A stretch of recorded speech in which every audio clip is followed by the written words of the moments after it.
मजबुत हुन्छ नि।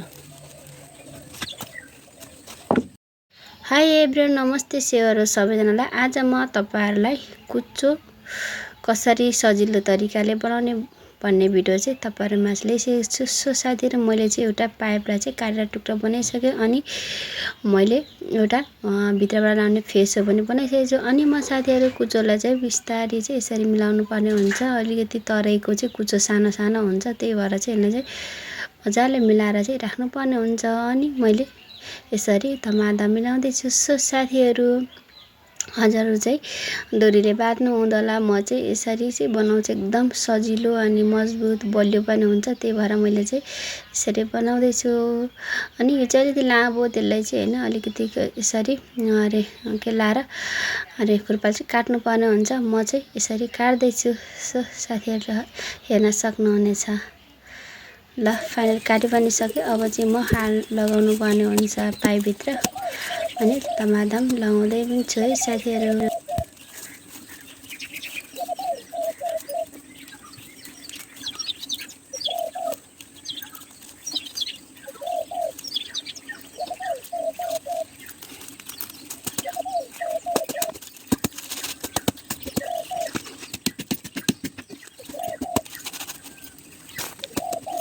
अब चाहिँ साथीहरु, यो चाहिँ दरो बनाएको लागि चाहिँ यहाँबाट फेसा ठोक्नु पर्ने हुन्छ। यो यता अगाडिबाट, अनि चाहिँ एकदम मजबुत हुन्छ के यो।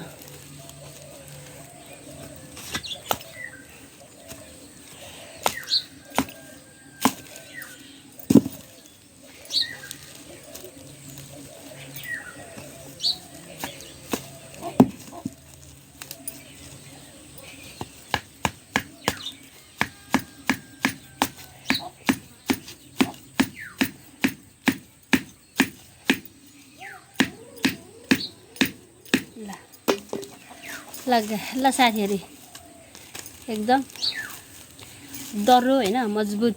यो चाहिँ कुचो सब भाँचेर जान्छ है, र पनि फुस्किन चाहिँ मर्दा फुस्किँदैन क्या। यस्तो दर्रो हुन्छ साथीहरु। ल साथीहरु, मैले बनाइदिन सकेँ। अब सटै उभिएर सर माथिहरु सोर्ने के।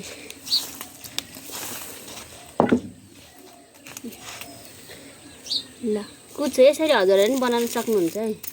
यो चाहिँ यतिकै लामो छोड्नुपर्छ, किनभने यसरी उभिएर सोर्नको लागि चाहिँ लामो मैले चाहिँ राखेको छु। हजुरहरूले पनि यसरी पाइपबाट बनाउन सक्नुहुन्छ। साथीहरु चाहिँ बाटी राख्न नि परेन, एकदम सजिलो छ क्या।